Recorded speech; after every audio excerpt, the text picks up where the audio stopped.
ಟಿಪ್ಸ್ಗಳ ಬಗ್ಗೆ ನಾನು ಎಕ್ಸ್ಪೋಸ್ ಮಾಡ್ತಾ ಇದ್ದೀನಿ. ಇದರಿಂದ ನೀವು ಏನೆಲ್ಲ ತಪ್ಪು ಮಾಹಿತಿಗಳನ್ನ ತಿಳ್ಕೊಂಡಿದ್ದೀರಾ ಅಂತ ನಿಮಗೆ ಗೊತ್ತಾಗುತ್ತೆ. ಸೊ ನೀವು 4000 ವಾಚಸ್ ಕಂಪ್ಲೀಟ್ ಮಾಡೋಕ್ಕೆ ಇದೆಲ್ಲ ಫಾಲೋ ಮಾಡಬೇಕಾ ಮಾಡಬಾರ್ದಾ ಅಂತಲೂ ಕೂಡ ನಿಮಗೆ ಗೊತ್ತಾಗುತ್ತೆ. ಸೊ ಎಲ್ಲೂ ಸ್ಕಿಪ್ ಮಾಡದೆ ವಿಡಿಯೋನ ಕೊನೆ ತನಕ ನೋಡಿ. ಒಂದು ವೇಳೆ ವಿಡಿಯೋ ಇಷ್ಟ ಆದರೆ ಗೊತ್ತಲ್ಲ, ಲೈಕ್ ಮಾಡಿ, ಶೇರ್ ಮಾಡಿ, ಸಬ್ಸ್ಕ್ರೈಬ್ ಮಾಡಿ. ಈ ವಿಡಿಯೋ ತುಂಬ ಹೊಸ ಯೂಟ್ಯೂಬರ್ಸ್ಗಳಿಗೆ ಅನ್ವಯಿಸುತ್ತೆ. ಓಕೆನಾ? ಹೊಸ ಯೂಟ್ಯೂಬರ್ಸ್ ಯಾರೆಲ್ಲ ಇದ್ದೀರೋ ಈ ವಿಡಿಯೋನ ಮಿಸ್ ಮಾಡ್ಕೊಳ್ಳೋಕ್ಕೆ ಹೋಗಬೇಡಿ. ಬನ್ನಿ ವಿಡಿಯೋನ ಸ್ಟಾರ್ಟ್ ಮಾಡೋಣ. Hi all, welcome back to my YouTube channel Rupal vlogs Kannada. Hope ಎಲ್ಲರೂ ಚೆನ್ನಾಗಿದ್ದೀರಾ. ನಾನು ಕೂಡ ತುಂಬ ಚೆನ್ನಾಗಿದ್ದೀನಿ. ಇವತ್ತಿನ ಕಮೆಂಟ್ ವಿನ್ನನ್ನು ನಾನು ಲೆಫ್ಟ್ ಸೈಡಲ್ಲಿ ಇಮೇಜ್ ಹಾಕಿದ್ದೀನಿ. ದಯವಿಟ್ಟು ಅವ್ರ ಚಾನಲ್ಗೆ ಹೋಗಿ ಸಪೋರ್ಟ್ ಮಾಡೋದ್ರ ಜೊತೆಗೆ ಅವ್ರ ಚಾನಲ್ನ ಸಬ್ಸ್ಕ್ರೈಬ್ ಮಾಡ್ಕೊಳ್ಳಿ ಅಂತ ಹೇಳ್ತಾ ಇವತ್ತಿನ ವಿಡಿಯೋನ ಮುಂದುವರಿಸ್ತಾ ಇದ್ದೀನಿ.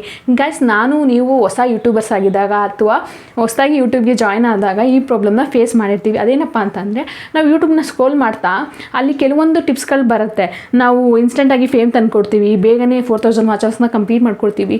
4000 ವಾಚರ್ಸ್ನ ಕಂಪ್ಲೀಟ್ ಮಾಡೋಕ್ಕೆ ಈ ವಿಡಿಯೋ ನೋಡಿದ್ರೆ ಸಾಕು, ಈ ರೀತಿ ಕೆಲವೊಂದು ಆ್ಯಡ್ಸ್ಗಳನ್ನ ನೋಡ್ತಾ ಇರ್ತೀವಿ. ಬಟ್ ಈ ಆ್ಯಡ್ಸಿಂದ ನಮಗೆ ಒಂದು ಒಳ್ಳೆ ಮಾಹಿತಿ ಇದ್ರೂ ಕೂಡ ಜಾಸ್ತಿ ತಪ್ಪು ಮಾಹಿತಿ ಇರುತ್ತೆ, ಜೊತೆಗೆ ಡೇಂಜರಸ್ ಮಾಹಿತಿ ಕೂಡ ಇರುತ್ತೆ. ಯೂಟ್ಯೂಬರ್ ಆಗಿ ನಾವು ಯಾವುದನ್ನ ಫಾಲೋ ಮಾಡಬಾರ್ದು ಅಂತ ತಿಳಿಸ್ಕೊಡ್ತಾ ಇದ್ದೀನಿ. ಉದಾಹರಣೆಗೆ, ಡೈಲಿ ವ್ಲಾಗ್ ಅಪ್ಲೋಡ್ ಮಾಡಿದ್ರೆ ಸಾಕು ನಮ್ಮ ಚಾನಲ್ ಗ್ರೋತ್ ಆಗುತ್ತೆ, ಆ್ಯಂಡ್ CEO ಅಪ್ಟಮೈಸ್ ಮಾಡಿದ್ರೆ ಸಾಕು ನಮ್ಮ ಚಾನಲ್ ಎಕ್ಸ್ಪೋಸ್ ಆಗುತ್ತೆ ಅನ್ನೋ ಮಾಹಿತಿ. ಇದಿಷ್ಟು ಮಾಹಿತಿಗಳು ಯೂಟ್ಯೂಬಲ್ಲಿ ಯಾವಾಗಲೂ ಇದ್ದೇ ಇರುತ್ತೆ. ಇದ್ರ ಜೊತೆಗೆ 4000 ವಾಚ್ ಅವರ್ಸ್ ಕಂಪ್ಲೀಟ್ ಮಾಡೋದು ಹೇಗೆ, ಒಂದಿನದಲ್ಲಿ ಕಂಪ್ಲೀಟ್ ಮಾಡ್ಕೊಳ್ಳೋದು ಹೇಗೆ, 1000 ಸಬ್ಸ್ಕ್ರೈಬನ್ನು, ಈ ರೀತಿ ಮಾಹಿತಿಗಳು ತುಂಬ ವೀಡಿಯೋಸ್ಗಳಲ್ಲಿ ನೋಡ್ತಾ ಇರ್ತೀನಿ. ಈ ವಿಡಿಯೋದಲ್ಲಿ ನಾನು ಯೂಟ್ಯೂಬರ್ಸ್ಗೆ, ಅದರಲ್ಲೂ ಹೊಸ ಯೂಟ್ಯೂಬರ್ಸ್ಗೆ ಕೊಡುವಂಥ ರಾಂಗ್ ಡೈರೆಕ್ಷನ್ಗಳ ಬಗ್ಗೆ ಎಕ್ಸ್ಪೋಸ್ ಮಾಡ್ತಾ ಇದ್ದೀನಿ. ಇದು ಒಂದು ತಿಳ್ಕೊಂಡ್ರೆ ನೀವು ಏನನ್ನ ಫಾಲೋ ಮಾಡಬೇಕು, ಏನನ್ನ ಫಾಲೋ ಮಾಡಬಾರ್ದು ಅಂತ ನಿಮಗೆ ಈಸಿಯಾಗಿ ಗೊತ್ತಾಗುತ್ತೆ ಗೈಸ್. ಇಂಥ ವಿಡಿಯೋ ಕನ್ನಡದಲ್ಲಿ ಬಂದಿಲ್ಲ. ಸೊ ನಾನು ಫಸ್ಟಾಗಿ ಹೇಳ್ತಾ ಇದ್ದೀನಿ, ದಯವಿಟ್ಟು ಈ ವಿಡಿಯೋನ ಕೊನೆ ತನಕ ನೋಡಿ. ನನ್ನ ವಿಡಿಯೋ ನೋಡಾದ್ಮೇಲೆ ಈ ರೀತಿ ಟಿಪ್ಸ್ಗಳನ್ನ ಯಾರಾದರೂ ಬೇರೆಯವ್ರ ಚಾನಲಲ್ಲಿ ಕೊಟ್ಟಿದ್ದಾರೆ ಅಂತ ಕೂಡ ನೀವು ಚೆಕ್ ಮಾಡ್ಕೋಬೋದು. ಓಕೆನಾ? ನಾನು 101% ಹೇಳ್ತೀನಿ, ಈ ರೀತಿ ಟಿಪ್ಸ್ಗಳನ್ನ ಯಾರೂ ಕೊಟ್ಟಿರೋಕ್ಕೆ ಸಾಧ್ಯ ಇಲ್ಲ. ಗೈಸ್, ನೀವು ಈಗಷ್ಟೇ ಯೂಟ್ಯೂಬ್ ಚಾನಲ್ನ ಸ್ಟಾರ್ಟ್ ಮಾಡಿದ್ದೀರಾ ಅಥವಾ ಇವಾಗ ಸ್ಟಾರ್ಟ್ ಮಾಡಬೇಕು ಅಂದ್ಕೊಂಡಿದ್ದೀರಾ, ನಿಮ್ಮ ಚಾನಲ್ ಗ್ರೋ ಸ್ಲೋ ಆಗ್ತಿದೆಯಾ, ನೀವು ಈ ಕೆಲವೊಂದು ಮಿಸ್ಟೇಕ್ಸ್ನ ಅವಾಯ್ಡ್ ಮಾಡಿದ್ರೆ ಸಾಕು, ಆಟೋಮೆಟಿಕಲಿ ನಿಮ್ಮ ಚಾನಲ್ ಗ್ರೋತ್ ಫಾಸ್ಟ್ ಆಗುತ್ತೆ, ಜೊತೆಗೆ ನಿಮ್ಮ ಚಾನಲ್ಗೆ ವ್ಯೂಸ್ ಅನ್ನೋದು ಜಾಸ್ತಿ ಆಗ್ತಾ ಹೋಗುತ್ತೆ. ಸೊ ಅದರಿಂದ ವಿಡಿಯೋನ ಕೊನೆ ತನಕ ನೋಡಿ. ಈ ವಿಡಿಯೋ ನಿಮಗೆ ಸರ್ಪ್ರೈಸ್ ಕೂಡ ಆಗಿರ್ಬೋದು ಆ್ಯಂಡ್ ಶಾಕ್ ಕೂಡ ತಂದುಕೊಡ್ಬೋದು. ನಾವು ಯಾವುದೇ ಹೊಸ ಸ್ಕಿಲ್ನ ಕಲಿಯೋಕ್ಕೆ ತುಂಬಾ ಅಡ್ವೈಸ್ ಸಿಗುತ್ತೆ. ಯೂಟ್ಯೂಬಲ್ಲಿ ಆಗಿರ್ಬೋದು ಅಥವಾ ಬೇರೆ ಕಡೆ ಆಗಿರ್ಬೋದು, ತುಂಬಾ ಅಡ್ವೈಸ್ ಸಿಗುತ್ತೆ. ಬಟ್ ಟ್ರಿಕ್ ಏನಪ್ಪ ಅಂತಂದರೆ, ನಿಮಗೆ ಯಾವ ಅಡ್ವೈಸ್ ಸೂಟ್ ಆಗುತ್ತೆ, ಯಾವ ಅಡ್ವೈಸ್ ನಿಮಗೆ ಯೂಸ್ ಆಗುತ್ತೆ ಅನ್ನೋದನ್ನ ಫೈಂಡ್ ಔಟ್ ಮಾಡಬೇಕು. ಇದು ನಿಮ್ಮ ಟ್ಯಾಲೆಂಟ್ಗೆ ಬಿಟ್ಟಿದ್ದು. ಯೂಟ್ಯೂಬಲ್ಲಿ ಸಾಮಾನ್ಯವಾಗಿ 2 ರೀತಿ ಅಡ್ವೈಸ್ ಸಿಗುತ್ತೆ. ಅದ್ಯಾವುದಪ್ಪ ಅಂದರೆ, ಒಂದು ಬೆಸ್ಟ್ ಪ್ರಾಕ್ಟೀಸ್ ಅಡ್ವೈಸ್. ಇದನ್ನು ಎಲ್ಲರೂ ಕೂಡ ಹೇಳ್ತಾರೆ, ಸೇಮ್ ಟಿಪ್ಸು ಬಟ್ ಡಿಫ್ರೆಂಟ್ ಸ್ಟೈಲಲ್ಲಿ ಹೇಳ್ತಾರೆ ಅಷ್ಟೇ. Next second one ask advice. Ask advice ಅಂದರೆ ಹೆಂಗೆ ಹೇಳ್ತಾರೆ ಅಂತಂದರೆ, ನಿಮ್ಮ ವಿಡಿಯೋ ಕಂಟೆಂಟ್ ಚೆನ್ನಾಗಿಲ್ಲ, ನಿಮ್ಮ ವಿಡಿಯೋ ತಮ್ಲೈನ್ ಚೆನ್ನಾಗಿಲ್ಲ, ನಿಮ್ಮ ಕಂಟೆಂಟು ಜನಕ್ಕೆ ಯೂಸ್ ಇಲ್ಲ, ಈ ರೀತಿ ನಿಮ್ಮನ್ನ ಡಿಮೋಟಿವೇಶನ್ ಮಾಡಿಬಿಡ್ತಾರೆ ಹೇಳಿ. ಸೊ ಈ ರೀತಿ ಅಡ್ವೈಸ್ ಕೊಡೋದು ಹೆಲ್ಪ್ಫುಲ್ಲು ಆಗಿರಲ್ಲ ಆ್ಯಂಡ್ ಮೋಟಿವೇಶನ್ ಕೂಡ ಆಗಿರೋದಿಲ್ಲ. ಒಂದೊಂದ್ಸಲ ಏನನ್ಸುತ್ತೆ ಅಂದರೆ, ಯೂಸ್ಫುಲ್ ಆಗಿರೋಂಥ ಅಡ್ವೈಸ್ ಕೂಡ ನಮಗೆ ರಾಂಗ್ ಆಗಿ ಕನ್ವರ್ಟ್ ಆಗುತ್ತೆ. ಉದಾಹರಣೆಗೆ, ಒಂದು ಕಾಮನ್ ಟಿಪ್ಸ್ ಏನಪ್ಪ ಅಂತಂದರೆ, ಡೈಲಿ ವಿಡಿಯೋನ ಅಪ್ಲೋಡ್ ಮಾಡಿ ಚಾನಲ್ ಗ್ರೋ ಆಗುತ್ತೆ. ಬಟ್ ಇದು ನಿಜವಾಗ್ಲೂ ಬೆಸ್ಟ್ ವೇನಾ? ನೋಡೋಣ ಬನ್ನಿ. ಬಹಳಷ್ಟು ಹೊಸ ಯೂಟ್ಯೂಬರ್ಸ್ ಏನು ಮಾಡ್ತಾರೆ ಅಂದರೆ, ಹೆಚ್ಚು ವಿಡಿಯೋ ಹಾಕಿದ ತಕ್ಷಣ ಹೆಚ್ಚು ವ್ಯೂಸ್ ಬರುತ್ತೆ, ನಮ್ಮ ಚಾನಲ್ ಬೇಗ ಗ್ರೋ ಆಗುತ್ತೆ ಅಂತ ಹೇಳಿ. ಹೌದು, ನಿಜ, ಒಪ್ಕೋತೀನಿ. ಬಟ್ ಇದು ಏನಕ್ಕೆ ಯೂಸ್ ಆಗುತ್ತೆ ಅಂದರೆ, ನಮಗೆ ಎಕ್ಸ್ಪೀರಿಯನ್ಸ್ ಬರೋಕ್ಕೆ ಮಾತ್ರ ಯೂಸ್ ಆಗುತ್ತೆ, ಜೊತೆಗೆ ಸ್ಕಿಲ್ನ ಇಂಪ್ರೂವ್ ಮಾಡುತ್ತೆ. ಕ್ವಾಲಿಟಿ ಕಂಟೆಂಟ್ ಮಾಡಬೇಕು ಅಂತಂದರೆ ಡೈಲಿ ಪೋಸ್ಟಿಂಗ್ ಅವಶ್ಯಕತೆ ಇರೋದಿಲ್ಲ. ಡೈಲಿ ಪೋಸ್ಟಿಂಗ್ ಮಾಡಿದ್ರೆ ಅಲ್ಲಿ ಕ್ವಾಲಿಟಿ ಕಂಟೆಂಟ್ ಬರೋದಿಲ್ಲ. ಎಕ್ಸಾಂಪಲ್, ಶಾರ್ಟ್ ವಿಡಿಯೋಗಳಿಗೆ, ಮೆಮ್ಸ್ಗಳಿಗೆ ಆ್ಯಂಡ್ ಕಾಮಿಡಿಗಳಿಗೆ ಡೈಲಿ ವಿಡಿಯೋಸ್ ಬೆಸ್ಟ್ ಆಗಿರುತ್ತೆ. But long videos, tutorial, explanation videos, ಇಂಥ ವೀಡಿಯೋಸ್ಗಳನ್ನ ಡೈಲಿ ಅಪ್ಲೋಡ್ ಮಾಡೋಕ್ಕೆ ಸ್ವಲ್ಪ ಕಷ್ಟ ಆಗುತ್ತೆ. ಸೊ ಡೈಲಿ ಅಪ್ಲೋಡ್ ಮಾಡ್ತಾಯಿದ್ರೆ ಅಲ್ಲಿ ಕ್ವಾಲಿಟಿ ಕಡಿಮೆ ಆಗ್ತಾ ಹೋಗುತ್ತೆ. ಆ್ಯಂಡ್ ಇಂಥ ವೀಡಿಯೋಸ್ಗಳನ್ನ ಡೈಲಿ ಅಪ್ಲೋಡ್ ಮಾಡೋದು ಕೂಡ ತುಂಬ ಟಫ್ ಇರುತ್ತೆ. ತುಂಬ ಕ್ರಿಯೇಟರ್ಸು ಡೈಲಿ ವೀಡಿಯೋಗಳನ್ನ ಅಪ್ಲೋಡ್ ಮಾಡಲ್ಲ ಗೈಸ್. ನೀವು ನೋಡ್ಬೋದು, ತುಂಬ ಫೇಮ್ ಆ್ಯಂಡ್ ನೇಮ್ ತೊಗೊಂಡಿರೋಂಥ ಯೂಟ್ಯೂಬರ್ಸ್ಗಳು ಡೈಲಿ ವೀಡಿಯೋನೇ ಅಪ್ಲೋಡ್ ಮಾಡಲ್ಲ. ಆದರೂ ಕೂಡ ಅವ್ರಿಗೆ ವ್ಯೂಸು, ಸಬ್ಸ್ಕ್ರೈಬರು ಜಾಸ್ತಿ ಆಗ್ತಾನೆ ಹೋಗ್ತಾರೆ ದಿನಕ್ಕೆ. ಇದರಲ್ಲಿ ಡೇಂಜರಸ್ ಏನು ಗೊತ್ತಾ, ನೀವು ಡೈಲಿ ವೀಡಿಯೋನ ಅಪ್ಲೋಡ್ ಮಾಡ್ತೀರಾ, ಅಲ್ಲಿ ಕ್ವಾಲಿಟಿ ಬಗ್ಗೆ ನೀವು ಚೆಕ್ ಮಾಡಲ್ಲ. ಜಸ್ಟ್ ಹ್ಯಾಬಿಟ್ ಮಾಡಿಕೊಂಡು ಡೈಲಿ ವೀಡಿಯೋನ ಅಪ್ಲೋಡ್ ಮಾಡಬೇಕು, ಅದನ್ನು ಹ್ಯಾಬಿಟ್ ಮಾಡ್ಕೊತೀರಾ, ಏನಾದರೂ ಇಲ್ಲಿ ಡೈಲಿ ವೀಡಿಯೋನ ಅಪ್ಲೋಡ್ ಮಾಡ್ತಾ ಹೋಗ್ತೀರಾ ಅಷ್ಟೇ.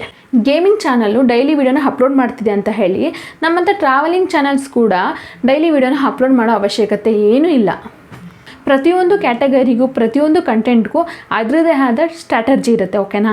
ಜಸ್ಟ್ ನಾವು ಒಂದು ವೀಡಿಯೋ ಮಾಡಬೇಕು, ಅದನ್ನು ಅಪ್ಲೋಡ್ ಮಾಡಬೇಕು ಅಂತ ಹೇಳಿ ವೀಡಿಯೋ ಮಾಡಬೇಡಿ. ಇಲ್ಲಿ ವೀಡಿಯೋ ಹೇಗೆ ಮಾಡ್ತೀರಾ ಅನ್ನೋದು ಕೂಡ ತುಂಬ ಇಂಪಾರ್ಟೆಂಟ್ ಆಗುತ್ತೆ. ಸೊ ಡೈಲಿ ವೀಡಿಯೋನ ಅಪ್ಲೋಡ್ ಮಾಡಬೇಕು ಅನ್ನೋದನ್ನು ತಲೆಯಿಂದ ತೆಗೆದಾಕಿ ನಿಮ್ಮ ವೀಡಿಯೋಗಳ ಕ್ವಾಲಿಟಿನ ಹೇಗೆ ಇಂಪ್ರೂವ್ ಮಾಡ್ಕೋಬೇಕು ಅನ್ನೋದನ್ನು ತಿಳ್ಕೊಳ್ಳಿ. ಉದಾಹರಣೆಗೆ ಟೆಂಪ್ಲೇಟ್ಸ್ ಕ್ರಿಯೇಟ್ ಮಾಡಿ, same editing style and library create ಮಾಡಿ. ಇದು ನಿಮ್ಮ ವರ್ಕ್ ಈಸಿ ಮಾಡುತ್ತೆ ಆ್ಯಂಡ್ ನಿಮ್ಮ ಕಂಟೆಂಟ್ ಕ್ವಾಲಿಟಿನ ಇಂಪ್ರೂವ್ ಕೂಡ ಮಾಡುತ್ತೆ. ಥಂಬ್ನೈಲ್ ಕೂಡ ಕನ್ಸಿಸ್ಟೆಂಟ್ ಇರಬೇಕು ಗೈಸ್.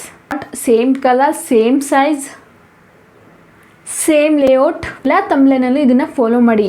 ಒಂದರಲ್ಲಿ ಒಂದು ರೀತಿ ಮಾಡಿ, ಇನ್ನೊಂದರಲ್ಲಿ ಇನ್ನೊಂದು ರೀತಿ ಮಾಡೋಕ್ಕೆ ಹೋಗ್ಬೇಡಿ. Same font, same colour, same size, same effect ಎಲ್ಲ ಥಂಬ್ನೈಲಲ್ಲೂ ಸೇಮ್ ಇರಲಿ.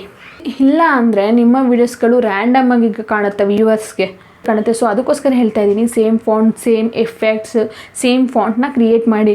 ಒಂದಿನ ವೀಡಿಯೋ ಮಿಸ್ ಆದರೂ ಕೂಡ ಥಂಬ್ನೈಲ್ ಕನ್ಸಿಸ್ಟೆನ್ಸಿಯಿಂದ ಅದು ಮೇಂಟೈನ್ ಆಗ್ತಾ ಹೋಗುತ್ತೆ. ಇವಾಗ ತುಂಬ ಜನ ಅಂದ್ಕೊಂಬಿಟ್ಟಿದ್ದಾರೆ ಸಕ್ಸಸ್ಫುಲ್ ಯೂಟ್ಯೂಬರ್ಸ್ನ ಫಾಲೋ ಮಾಡಿದ್ರೆ ಸಾಕು ನಮಗೂ ಸಕ್ಸಸ್ ಆಗುತ್ತೆ, ನಮ್ಮ ಚಾನಲ್ ಕೂಡ ಸಕ್ಸಸ್ ಆಗುತ್ತೆ ಅಂತ ಹೇಳಿ. ನೀವು ಅವನ್ನ ಫಾಲೋ ಮಾಡ್ಕೊಂಡು ಕಂಟೆಂಟ್ ಕ್ರಿಯೇಟ್ ಮಾಡ್ತು ಅಂದರೆ ಅಲ್ಲಿ ಇನ್ಸ್ಟೆಂಟ್ ಫೇಮ್ ಆಗಲಿ, ಇನ್ಸ್ಟೆಂಟ್ ಗ್ರೋತ್ ಆಗಲಿ, ಇನ್ಸ್ಟೆಂಟ್ ಸಕ್ಸಸ್ ಆಗಲಿ ಸಿಗೋದಿಲ್ಲ. ಅಂದರೆ ಆಲ್ರೆಡಿ ತುಂಬ ಜನ ಏನು ಮಾಡ್ತಾರೆ, ಫೇಮಸ್ ಆಗಿರೋ ಯೂಟ್ಯೂಬರ್ಸ್ಗಳನ್ನ ಫಾಲೋ ಮಾಡಿಕೊಂಡು ಅದೇ ರೀತಿ ಕಂಟೆಂಟ್ನ ಮಾಡೋಕ್ಕೆ ಟ್ರೈ ಮಾಡ್ತಾರೆ. ನೀವು ಕೂಡ ಅದೇ ಮಾಡ್ತು ಅಂದರೆ ಗುಂಪಲ್ಲಿ ಗೋವಿಂದ ಆಗಿಬಿಡ್ತೀರಾ. ಸೊ ನೀವು ಡಿಫ್ರೆಂಟಾಗಿ ಮಾಡಿ, ಡಿಫ್ರೆಂಟ್ ಕಂಟೆಂಟ್ನ ಆಡಿಯನ್ಸ್ ಎಕ್ಸ್ಪೆಕ್ಟ್ ಮಾಡ್ತಿರ್ತಾರೆ. ಸೊ ನೀವು ಎಲ್ಲರೂ ಯಾವ ರೀತಿ ವಿಡಿಯೋ ಮಾಡ್ತಿದ್ದೀರಾ ಅದನ್ನು ಬಿಟ್ಟು ಡಿಫ್ರೆಂಟಾಗಿ ಮಾಡೋಕ್ಕೆ ಟ್ರೈ ಮಾಡಿ. ಯಾಕಂತಂದರೆ ಎಲ್ಲ ಒಂದೇ ರೀತಿ ಕಂಟೆಂಟ್ ಇದ್ದರೆ ಆಡಿಯನ್ಸ್ಗೆ ಬೋರಿಂಗ್ ಆಗುತ್ತಲ್ವ. ಅದಕ್ಕೋಸ್ಕರ ನೀವು ಡಿಫ್ರೆಂಟಾಗಿರೋ ಕಂಟೆಂಟ್ನ ಟ್ರೈ ಮಾಡಿ.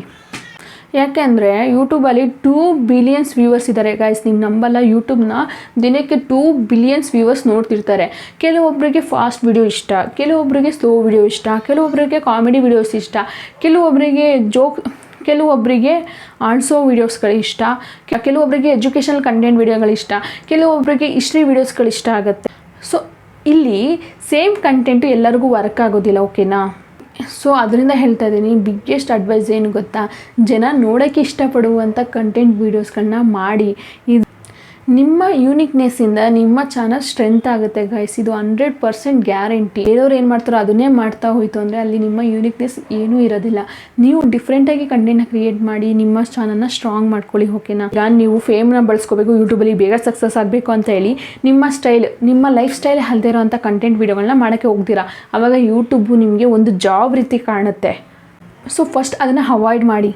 ನಿಮ್ಮ ಪ್ಯಾಷನ್ ಜೊತೆಗೆ ವೀಡಿಯೋನ ಮಾಡೋಕ್ಕೆ ಟ್ರೈ ಮಾಡಿ ಆದಷ್ಟು. ಜಸ್ಟ್ ಓವರ್ ಥಿಂಕ್ ಮಾಡೋಕ್ಕೆ ಹೋಗಬೇಡಿ. ಯೂಟ್ಯೂಬ್ ಸ್ಟಾರ್ಟ್ ಮಾಡೋಕ್ಕಿಂತ ಮುಂಚೆ 4000 ವಾಚವರ್ಸ್ ಹೆಂಗೆ ಮಾಡೋದು, 1000 ಸಬ್ಸ್ಕ್ರೈಬರ್ ಹೆಂಗೆ ಮಾಡೋದು ಅಂತ ಹೇಳಿ ಓವರ್ ಥಿಂಕ್ ಮಾಡೋಕ್ಕೆ ಹೋಗಬೇಡಿ. ಸ್ಮಾರ್ಟಾಗಿ ವರ್ಕ್ ಮಾಡಿ. ತುಂಬ ಜನ ಏನು ಮಾಡ್ತಾರೆ ಅಂದರೆ 4000 ವಾಚವರ್ಸ್ ಮಾಡೋದು ಹೇಗೆ, ಯೂಟ್ಯೂಬ್ ಸ್ಟಾರ್ಟ್ ಮಾಡೋದು ಹೇಗೆ, ಆ್ಯಂಡ್ 1000 ಸಬ್ಸ್ಕ್ರೈಬ್ ಮಾಡೋದು ಹೇಗೆ, ಯೂಟ್ಯೂಬಲ್ಲಿ ಗ್ರೋತ್ ಕಾಣೋದು ಹೇಗೆ ಅಂತ ಅಲ್ಲಿ ತುಂಬ ಜನ ಸರ್ಚ್ ಮಾಡ್ತಿರ್ತಾರೆ. ಬಟ್ ಅವ್ರು ಯಾರು ಕೂಡ ಯೂಟ್ಯೂಬ್ನ ಸ್ಟಾರ್ಟ್ ಮಾಡಲ್ಲ. ಇದು ಬಿಗ್ಗೆಸ್ಟ್ ಮಿಸ್ಟೇಕು. ಒಂದು ಪರ್ಫೆಕ್ಟ್ ವಿಡಿಯೋ ಕೊಡಬೇಕು ಅಂತ ಏನಿಲ್ಲ, ನಿಮ್ಮ ವಿಡಿಯೋನೇ ಪರ್ಫೆಕ್ಟ್ ಮಾಡ್ಕೊಳ್ಳಿ, ಆವಾಗ ಮಾತ್ರ ಯೂಟ್ಯೂಬಲ್ಲಿ ಸಕ್ಸಸ್ ಆಗೋಕ್ಕೆ ಸಾಧ್ಯ. ಯೂಟ್ಯೂಬಲ್ಲಿ ಸಕ್ಸಸ್ ಆಗೋಕ್ಕೆ ಸಿಂಗಲ್ ಫಾರ್ಮುಲಾ ಅಂತ ಏನೂ ಇಲ್ಲ. Every one as their own way, ಓಕೆನಾ? ಕೆಲವೊಬ್ಬರು ವೀಕ್ಲಿ ಅಪ್ಲೋಡ್ ಮಾಡ್ತಾರೆ, ಕೆಲವರು ಡೈಲಿ ಅಪ್ಲೋಡ್ ಮಾಡ್ತಾರೆ, ಕೆಲವೊಬ್ಬರು ಮಂತ್ಲಿ ಒನ್ಸ್ ಅಪ್ಲೋಡ್ ಮಾಡ್ತಾರೆ. ಸೊ ಇದರಲ್ಲಿ ನೀವೇನು ಇಂಪ್ರೂವ್ ಮಾಡ್ಕೋಬೇಕಂತಂದರೆ ನೀವು ಇಷ್ಟಪಡುವಂಥ ಕಂಟೆಂಟ್ನ ಮಾಡಬೇಕು ಆ್ಯಂಡ್ ಜನರ ಜೊತೆಗೆ ನೀವು ಕನೆಕ್ಟ್ ಆಗಬೇಕು. ಈ ಎರಡೂ ಮಾಡ್ತು ಅಂದರೆ ನೀವು ಯೂಟ್ಯೂಬಲ್ಲಿ ಸಕ್ಸಸ್ ಆಗ್ಬೋದು. ಯಾರು ಏನೋ ಮಾಡ್ತಾರೆ, ಇದನ್ನು ಮಾಡಿದ್ರೆ ಸಕ್ಸಸ್ ಆಗುತ್ತೆ, 4000 ವಾಚ್ ಮಾಡೋಕ್ಕೆ ಇನ್ಯಾವುದೋ ಆ್ಯಪ್ನ ಯೂಸ್ ಮಾಡಬೇಕು, ಆ ರೀತಿ ಏನಿಲ್ಲ ಗಾಯ್ಸ್. ಸಿಂಪಲಾಗಿ ಯೋಚನೆ ಮಾಡಿ, ಕಾಮಾಗಿ ಯೋಚನೆ ಮಾಡಿ, ಒಂದು ಯೂಟ್ಯೂಬ್ ಚಾನಲ್ನ ಕ್ರಿಯೇಟ್ ಮಾಡಿದ್ದೀರಾ, ನಿಮ್ಮ ಲೈಫ್ ಸ್ಟೈಲ್ ತಕ್ಕಂತೆ ನೀವು ಏನು ಅಂದ್ಕೊಂಡಿದ್ದೀರೋ ಅದೇ ರೀತಿ ವೀಡಿಯೋಸ್ಗಳನ್ನ ಅಪ್ಲೋಡ್ ಮಾಡಿ. ಒಂದಿನ ಲೇಟ್ ಆಗ್ಬೋದು, 2 ದಿನ ಲೇಟ್ ಆಗ್ಬೋದು, 1 ವಾರ ಲೇಟ್ ಆಗ್ಬೋದು, 1 ತಿಂಗಳು ಲೇಟ್ ಆಗ್ಬೋದು, ಅಥವಾ 1 ವರ್ಷನೇ ಲೇಟ್ ಆಗ್ಬೋದು. ಬಟ್ ಸಕ್ಸಸ್ ಅನ್ನೋದು ಖಂಡಿತ ಸಿಕ್ಕೇ ಸಿಗುತ್ತೆ ನಮ್ಮ ಎಫರ್ಟ್ಗೆ ತಕ್ಕಂತೆ. ಸೊ ನಿಮ್ಮ ವೀಡಿಯೋಸ್ಗಳು ನೋಡಿದ್ರೆ ಆಡಿಯನ್ಸ್ಗೆ ಅನಿಸ್ಬೇಕು, ವಾವ್ ಇದು ನನ್ನ ಲೈಫ್ ಸ್ಟೈಲ್ಗೆ ತಕ್ಕಂತಿದೆ, ವಾವ್ ನನಗೆ ಇಷ್ಟ ಆಗಿರೋ ರೀತಿ ಕಂಟೆಂಟ್ ಇದೆ ಅಂತ ಹೇಳಿ ಆಡಿಯನ್ಸ್ಗೆ ಅನಿಸ್ಬೇಕು.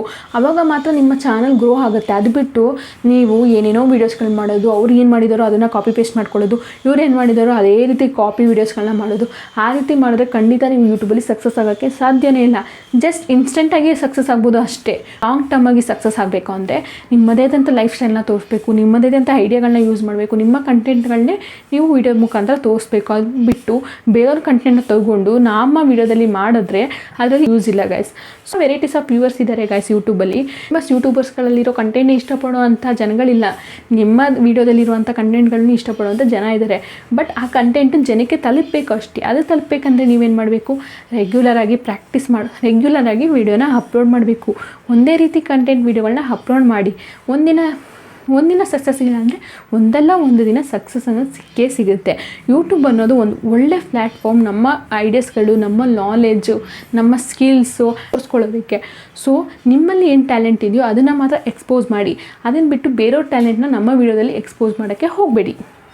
ಸೊ ಗೊತ್ತಾಯ್ತಲ್ಲ ಗಾಯ್ಸ್, ನೀವು ಯೂಟ್ಯೂಬಲ್ಲಿ ಕೊಡುವಂಥ ಅನ್ನೆಸೆಸರಿ ಟಿಪ್ಸ್ಗಳನ್ನ ಫಾಲೋ ಮಾಡ್ಕೊಂಡು ಹಂಗೆ ಮಾಡಿದ್ರೆ ಹಂಗಾಗುತ್ತಂತೆ, ಹಿಂಗೆ ಮಾಡಿದ್ರೆ ಈ ರೀತಿ ಫಾಲೋವರ್ಸ್ಗೆ ಏನು ಮಾಡ್ಬೋದು ಅಂತ ಹೇಳಿ ಅನ್ನೆಸೆಸರಿಯಾಗಿ ಯೋಚನೆ ಮಾಡೋದನ್ನ ಬಿಟ್ಟು ನಿಮ್ಮ ಮೈಂಡಲ್ಲಿ ಏನು ಬರುತ್ತೆ, ಒಂದು ಒಳ್ಳೊಳ್ಳೆ ಕಂಟೆಂಟು, ಒಂದು ಒಳ್ಳೊಳ್ಳೆ ತಂಬ್ಲೈನು, ಒಂದೊಂದು ಒಳ್ಳೆ ಟೈಟಲ್ಲು, ಅದನ್ನು ನೀವು ಯೂಟ್ಯೂಬ್ ವೀಡಿಯೋ ಮುಖಾಂತರ ಮಾಡಿ ಖಂಡಿತ ಅಲ್ಲಿ ಸಕ್ಸಸ್ ಅನ್ನೋದು ಸಿಕ್ಕೇ ಸಿಗುತ್ತೆ. ಸೊ ಇದಾಗಿತ್ತು ನನ್ನ ಇವತ್ತಿನ ಈ ವಿಡಿಯೋ ಹೇಗನ್ನಿಸ್ತು ಅಂತ ಹೇಳಿ ಕಮೆಂಟ್ ಮಾಡಿ ತಿಳಿಸಿ. ಮತ್ತೆ ಸಿಗ್ತೀನಿ ಇನ್ನೊಂದು ವಿಡಿಯೋ ಜೊತೆಗೆ. ಅಲ್ಲಿವರೆಗೂ ಟೇಕ್ ಕೇರ್.